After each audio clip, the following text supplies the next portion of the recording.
Welcome to Tarot Tuesday for the week of November 25th. This is for Sagittarius. Sagittarius, happy solar returns, happy Sag season.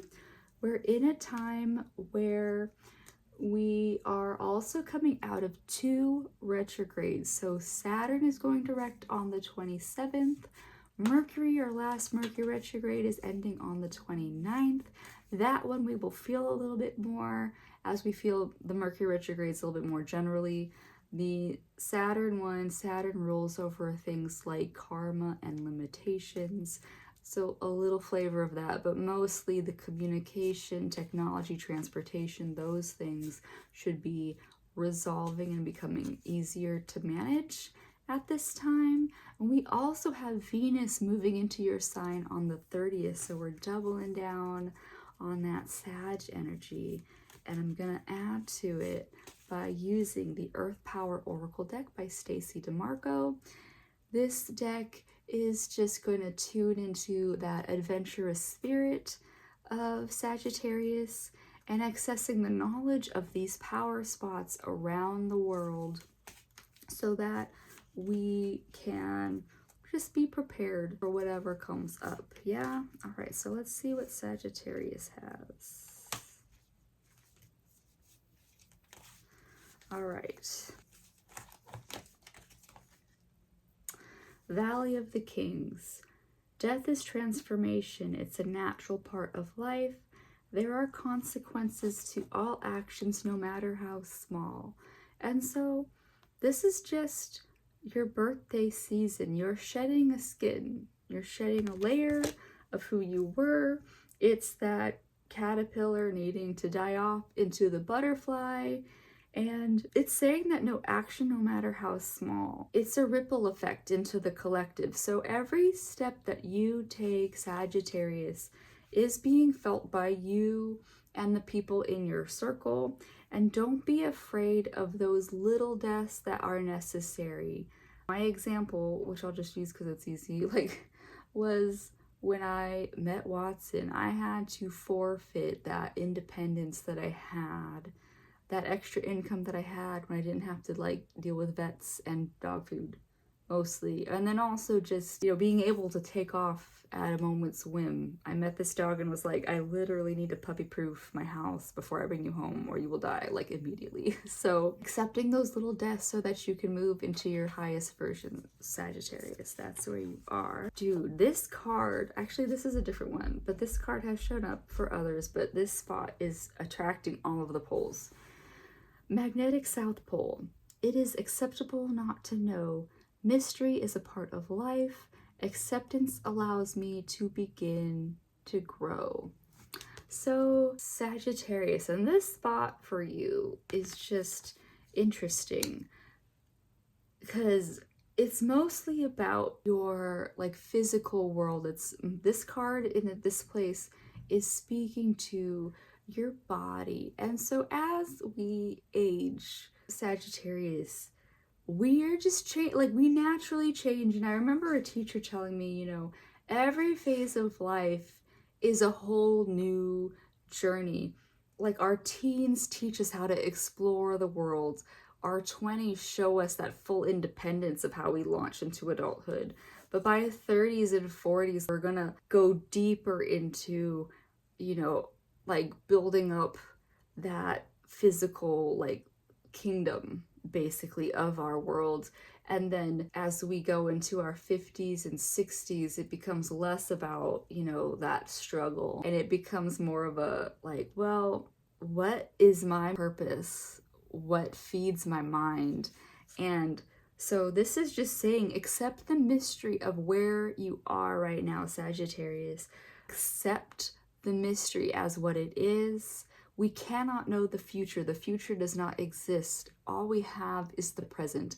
And once you accept this present moment, then you can start to grow into what it means to be in this state of life that I am in now. It'll just show you a clear reflection of the place that you are in right now.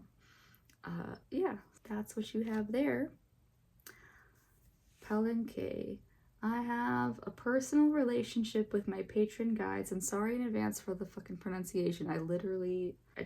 Yeah, I don't know every language in the world. It's just what it is. I have a personal relationship with my patron guides. I am the result of love throughout the ages. I am awakened to my own value and purpose. So, yeah. What have we been talking about through these cards?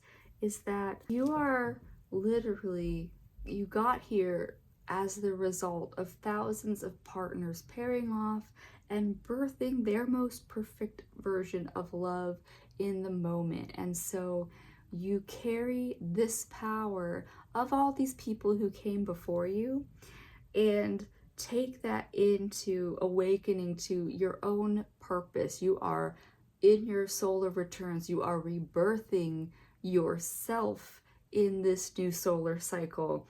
And what is that power that carries you here, regardless of if you have ties with your birth parents or not?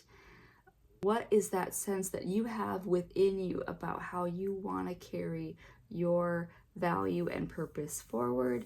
And your patron guides don't have to be like, anything that is a known like religious patron necessarily or spiritual patron. It might be that you have gone somewhere and connected to a guide. Like when I've spent a lot of time in the Southwest, Coco Pelli would pop out all over the place, and that was just an essence of a being that I, have no personal connection to in my own traditions that I was raised under.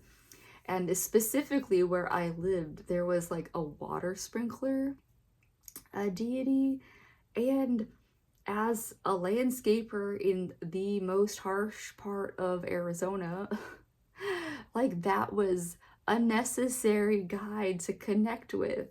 So it's gonna look different for you, and it might not be this deity. It might even just be like an animal guide. One of my strongest things was in that same area. I was sitting at the edge of the mesa waiting for my boss to come back and give me directions for the next step. And I had this moment where it was just me, this expansive desert, and a red cardinal sitting in a dead tree because it was like wintertime, so everything was more dormant. And just me and this red cardinal in the middle of this big expansive space. And in that moment, it's like, I don't know anything about animal guides at this time, but I know that this guy is talking to me. So they'll show up however they do. It's just something to be open to if you're there, if you're on this level with me right now, Sagittarius.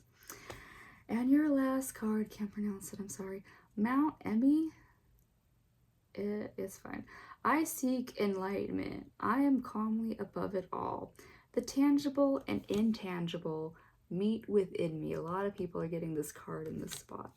And so it's just saying that, you are at your solar returns, and be in a space to connect with that spirit in whatever way that you can. It can be through your meaning and purpose.